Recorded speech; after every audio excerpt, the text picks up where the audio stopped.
Welcome to Srilakshmi channel. நாம இப்போ அதிரசம் பண்ண போறோம். வெள்ளத்தை வச்சு இப்போ முதல்ல பால் காய்ச்ச போறோம். வாங்க பார்க்கலாம் எப்படி செய்யலாம். இந்த பச்சரிசியை நல்லா 4 மணி நேரம் ஊற வச்சுட்டு கழுவி நிழலில் காய வச்சு அந்த அரிசி கொஞ்சம் ஈரப்பதமாக இருக்கும்போது மிஷினில் கொடுத்து அரைச்சி இந்த மாவை நான் இப்போ ரெடி பண்ணியிருக்கேன். பாருங்கள், கொஞ்சம் ஈரமாவாக தான் இருக்கும். இப்படி ஈரமாவாக இருந்தால் தான் நம்ம அதிரசம் நல்லா பிரிஞ்சு போகாமல் வரும். மாவு காஞ்சிருந்தால் அதிரசம் பிரிஞ்சிடும். முதல்ல மாவை நம்ம அளந்துக்கிறோம். 1 2 3 4. இப்போ 4 கப்பு மாவை எடுத்துருக்கோம். அதாவது 1 கிலோவுக்கு 3/4 கிலோ வெல்லம் நம்ம எடுத்துக்கணும். இப்போ இது மாவாக இருக்கிறனால 4 கப்பு எடுத்திருக்கேன் நான். 1/2 கிலோ வெல்லம் உடைச்சி நல்லா பொடி பண்ணி வச்சுருக்கேன். இப்போ நம்ம இதை பாகு காய்ச்ச போகிறோம். இப்போ 1/2 கிலோ வெல்லம் எடுத்துருக்கோம். அதுக்கு 1/4 டம்ளர் தண்ணி ஊற்றிக்கிறோம்.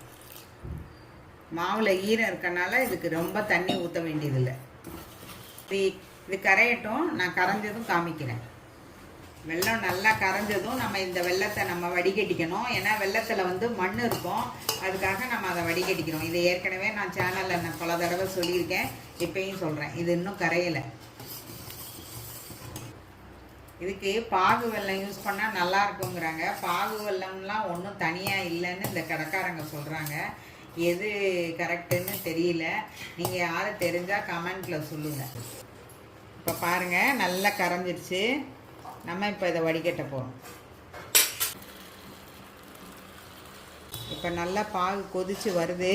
இந்த பதத்தை செக் பண்ணுறதுக்கு இங்கே ஒரு பாத்திரத்தில் தண்ணியை வச்சு நீங்கள் அதில் ஊற்றி பார்க்கணும். அப்போ நமக்கு கம்பி பதத்துக்கு அடுத்த பதம் எப்படின்னு நான் உங்களுக்கு காமிக்கிறேன். பாருங்கள், இப்படி பாகை உருட்டுனோம்னா அது உருண்டையாக பால் மாதிரி வரணும். அப்போ தான் நம்ம கரெக்டாக அதிரசத்துக்கு பாகு செஞ்சுருக்கோம்னு அர்த்தம்.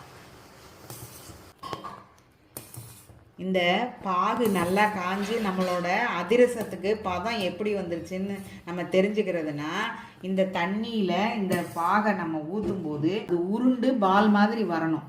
அதிரசத்துக்கான பாகு பதம்.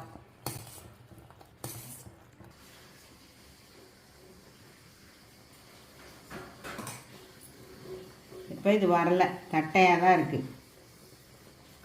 இன்னும் தட்டையாக தான் இருக்குது, இன்னும் உருட்டை வரலை. இப்போ பாருங்கள், இப்படி ஊற்றிட்டு கொஞ்சம் நேரம் விட்டுட்டு இதை எடுத்து இப்படி பார்க்கணும். இதை பாருங்கள், இப்படி வந்துருச்சு பார்த்தீங்களா? இப்போ இதை நிறுத்திடணும். அவ்வளோதான். இதோ அவ்வளோதான்.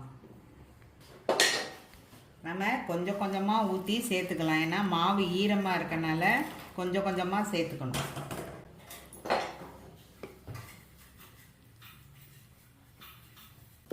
நம்ம இப்போ இது மாதிரி கலக்கிக்கணும். கொஞ்சம் மாவு வேணும்னா கூட நம்ம சேர்த்துக்கலாம். நம்ம கொஞ்சம் தனியாக எடுத்து வச்சுக்கிட்டு பாகு நிறுத்தலாம், இல்லை மாவை சேர்த்துக்கலாம்.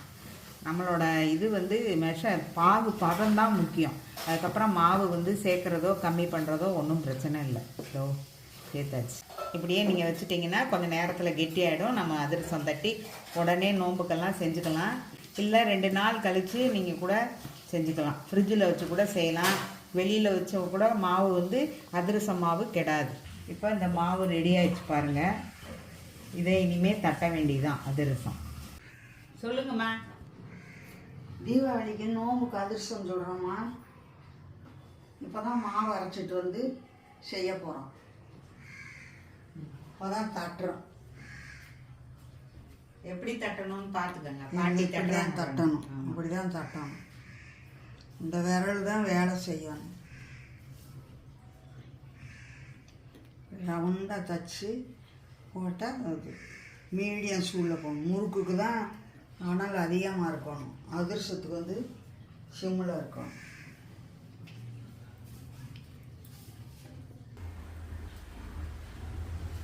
போட்டாச்சு. போட்டு அதில் இப்படி ப்ரெஸ் பண்ணி விடணும். ப்ரெஸ் பண்ணி விட்டிங்கன்னா நல்லா வெந்துடும்.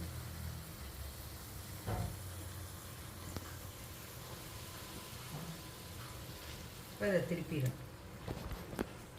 திருப்பியாச்சு.